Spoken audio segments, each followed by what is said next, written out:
Some people regret why they came. I'm sure if we listen on social media, we see lots of people expect that when they come to the global north, they are going to have a better life.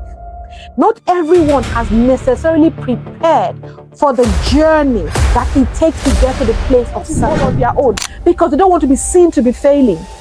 The truth of the matter is everybody else around you who's been on this journey is also flailing and is having left their comfortable jobs back home and arriving in the diaspora. You find that people have to take on jobs, oftentimes what we call survival jobs, in order to make ends meet. So you may find somebody who was, a senior level banker, a lawyer, a medical doctor, an engineer, a human resources professional, come in and maybe have to do care roles, have to do cleaning roles, have to do basic administrative roles. That has implications for the identity of the person.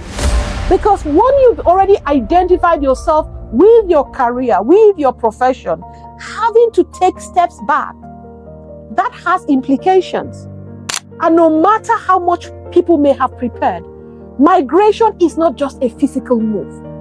It is a complete upheaval that turns upside down all of the known and situates you in a new environment where you have to learn something completely new.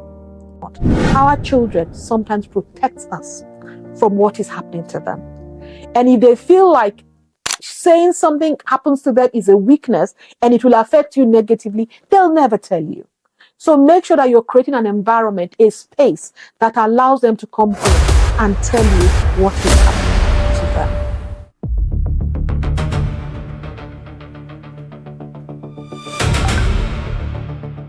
Hello everyone, welcome to your favorite podcast, the Diaspora and Mom Podcast. This is a podcast where we talk about all things parenting from the perspective of parenting in a culture that is not your home. You know, parenting is a journey, but when you have to do it in an environment that is completely new, that adds another layer and unique challenges. Diaspora and Mom is here for us to explore these issues together so that we can find solutions and so that you cannot or you do not have to work alone. Today we have another exciting episode for you. It's called, wait for it, Japa. Yes, Japa. Now, what is Japa? Japa is the name that we've ascribed to the recent mass migration of people, particularly from West Africa to the global north. That could be the US, Canada, Europe, wherever. And now, migration from Africa to the global north is not new. A 2020 UN report actually says that about 40 to 46 million people from Africa resides in the global north.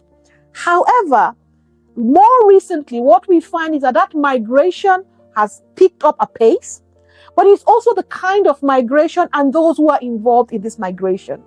So, within the context of the Japa movement, a lot of people are young professionals, usually of middle-class backgrounds, who have careers at home, but are leaving behind those careers to pursue new pastures in the global north for various reasons. Some of it is for education, some of it is to have new economic opportunities, some of it is running away from places that are insecure.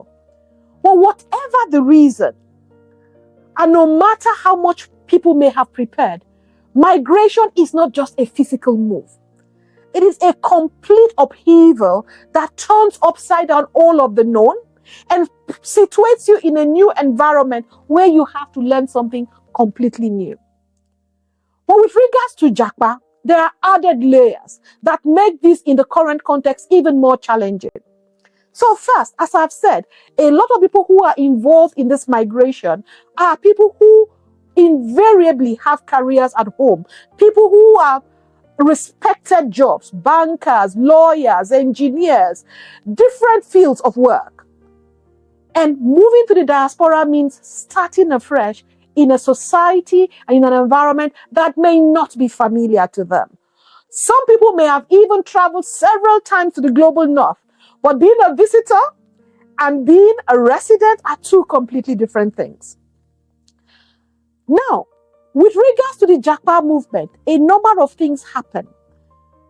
Most of the people involved here are also not just traveling alone. A significant number are traveling with families, young families. So as the parents are trying to settle down in different ways, economically, career-wise, educationally, they're also having to settle down young children. And therefore, the layers of learning become amplified. Remember also, as I said, that a lot of these people had careers back home. So they are coming from backgrounds that are not necessarily uncomfortable, even if the wider society or the wider context that necessitated that move has significant challenges in one form or the other. And when you speak to a lot of these parents, they'll tell you they've made the move to have a better life, to provide a better life for their children. And that is one of the first challenges around the Japa movement. The narrative, the why. Why have people moved? People expect that when they come to the global north, they are going to have a better life. Not everyone has necessarily prepared for the journey that it takes to get to the place of settlement. So having left their comfortable jobs back home and arriving in the diaspora, you find that people have to take on jobs, oftentimes what we call survival jobs, in order to make ends meet. So you may find somebody who was, a senior level banker, a lawyer, a medical doctor, an engineer, a human resources professional, come in and maybe have to do care roles, have to do cleaning roles, have to do basic administrative roles. That has implications for the identity of the person. Because when you've already identified yourself with your career, with your profession, having to take steps back, that has implications. And remember, these families are also moving whole as a whole. That has implications for the family dynamics in terms of sometimes gender roles, who plays what roles. You find that in this movement, oftentimes one member of the family becomes the breadwinner. And it's not necessarily linked to traditional ideas around who the head of the home may be.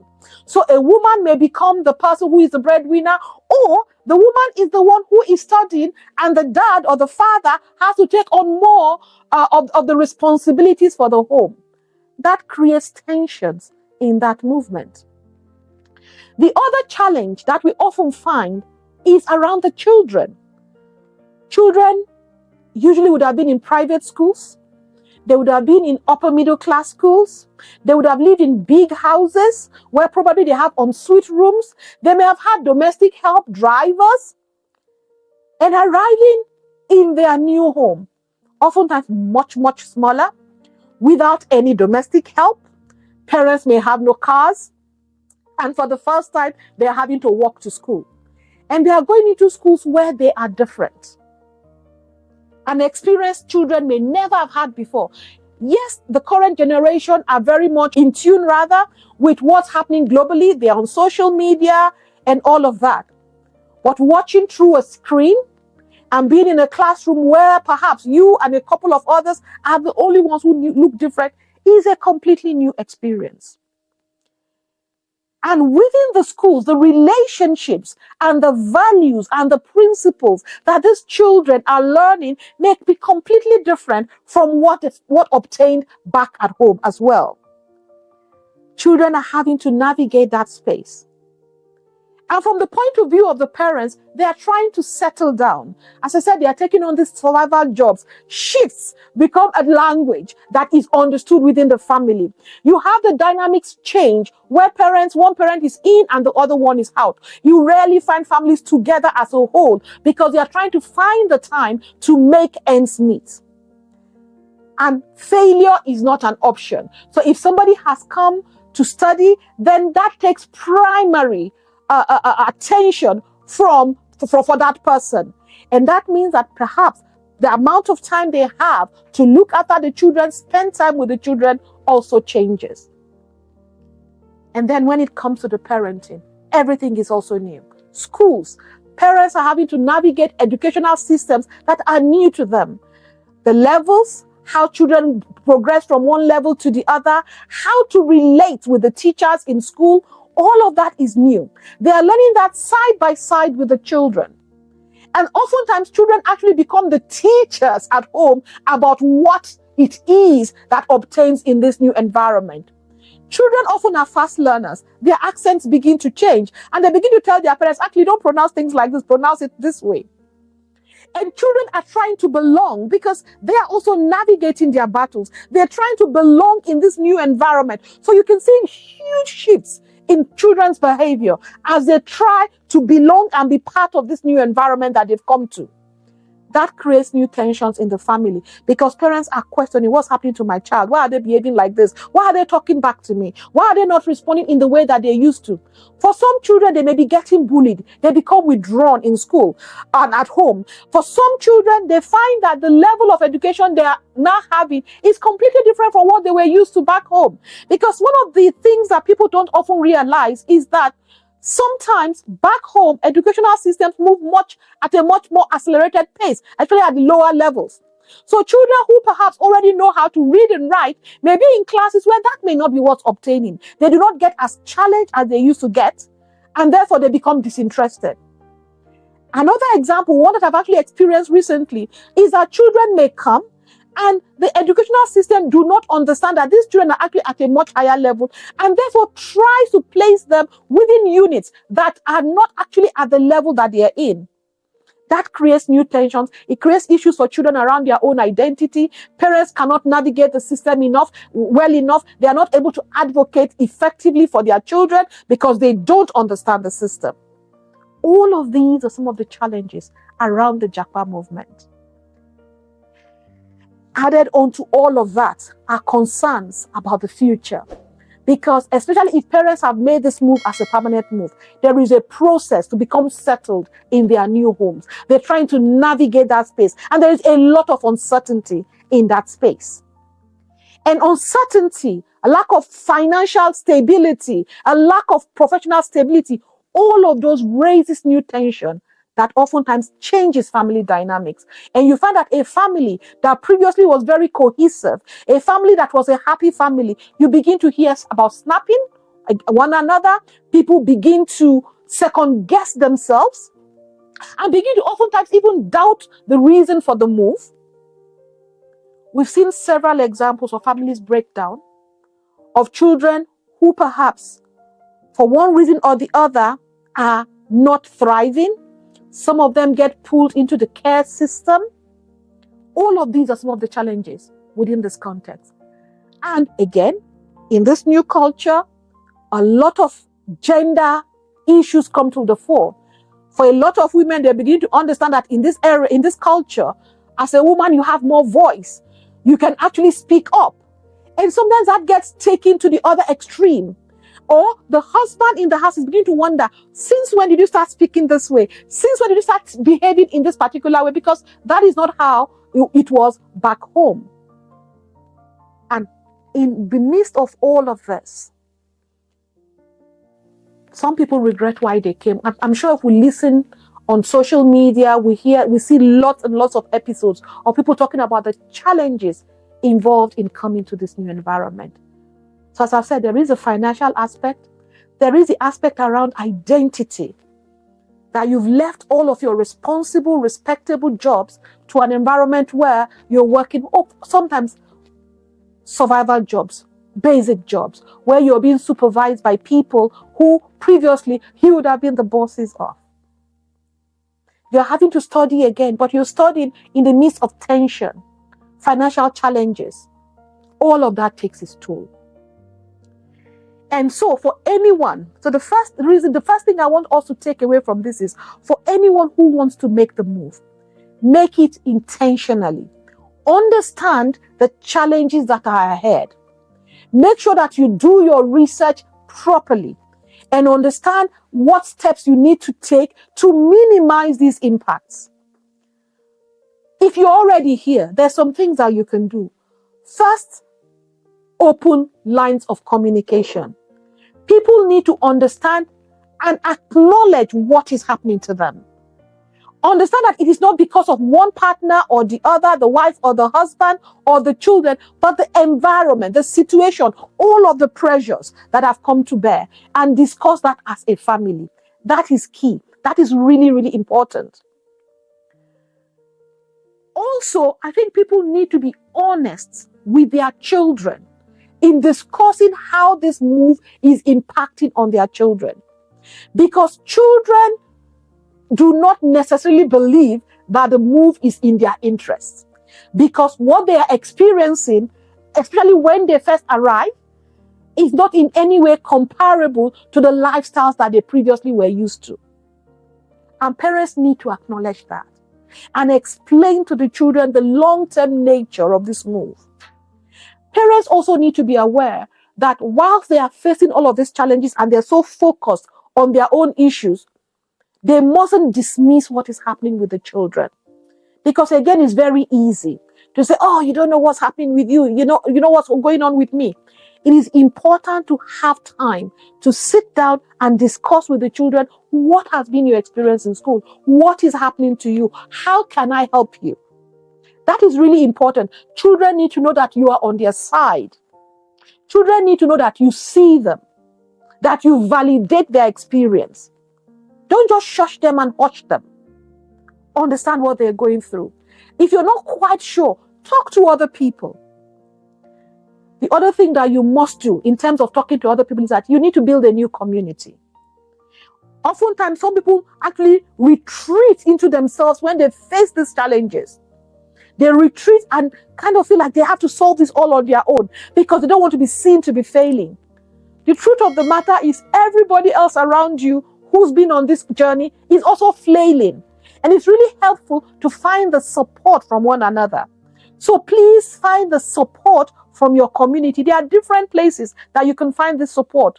One of the first places is your faith institutions, whether that be the church, whether that be the mosque, whatever it is, you will find support there.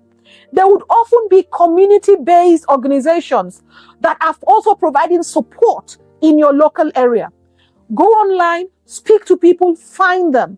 They'll give you advice about the schools. They'll give you advice about social services, whatever else that you need to understand. Please do make sure that you use those local community organizations, societies to support yourself, because there is always help out there. There is always support.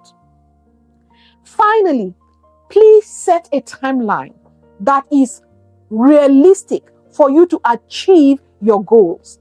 Because sometimes when we do not set the realistic timelines, that is when we fail. If you have realistic timelines for when you think you're going to achieve your ends, then you are also able to pace yourself and know that this is a process. It is a process that I need to get through. Another issue that I want to talk about, your identity. You made this move. The fact that you are having to do a survival job, the fact that you are having to be so constrained financially doesn't speak to who you are.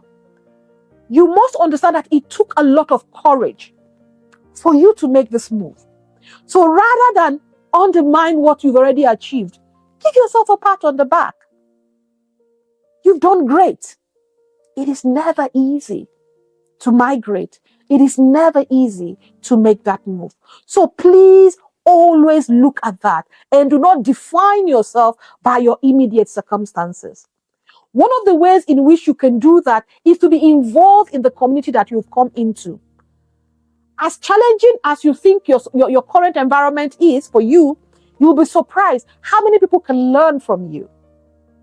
So if you're supporting others, that gives you value, that gives you validation, that gives you a sense of respect. So please do not undermine that. Make sure that you're part of the community, that you're contributing in whatever way that you can, in your churches, in your schools, in your workplace, volunteer, whatever it takes. Please do something that helps you do that. Also, find some place for self-care. Look after yourself, because it can be so overwhelming that you forget that you're an individual and that you need care. Do not forget that. Always look after yourself, whatever it takes. It doesn't have to cost money. There are so many things that you can do cheaply. Just go to the park. Go play football with friends. have a movie night, whatever it is, please find that space to look after yourself, a space where you calm down and recenter yourself. Keep connection to home. You know, the things that are of value to you. Keep connection to home. That also provides a sense of stability for you because you're connecting back to that which is the known. And you can also bring some of that into your own home in different ways. Your food, your clothing, sometimes the books that you read, all of that will center you so that in this new environment where it looks like everything is different, there is some semblance of the known that remains, that centers you. And as you do that, that also helps you pass on your culture, your identity to your children. Let them know that just because they have moved does not mean that who they are has completely changed. That some things remain solid, some things remain the same. So creating those senses of home in your new environment is important. It could be your national day, it could be your food, it could be your clothes, it could be your language. Make sure that you're keeping elements of that in there.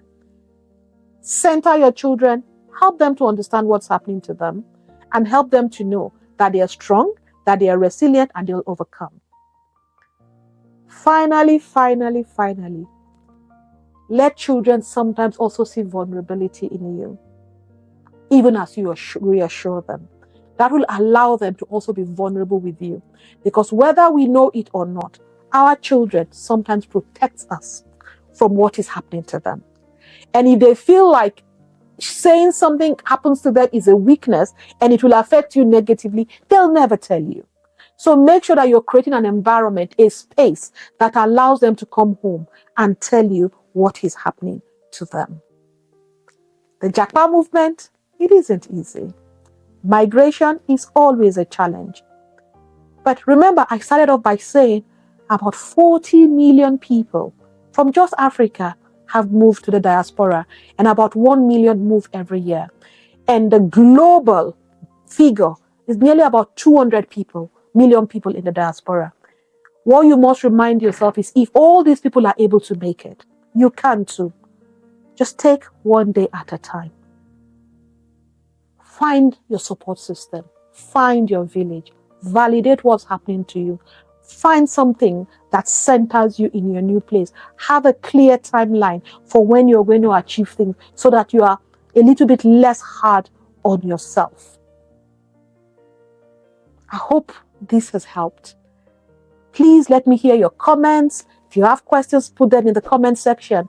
And if you haven't already done so, please like, share, subscribe. So until next time, please look after yourself. Take care. Bye-bye.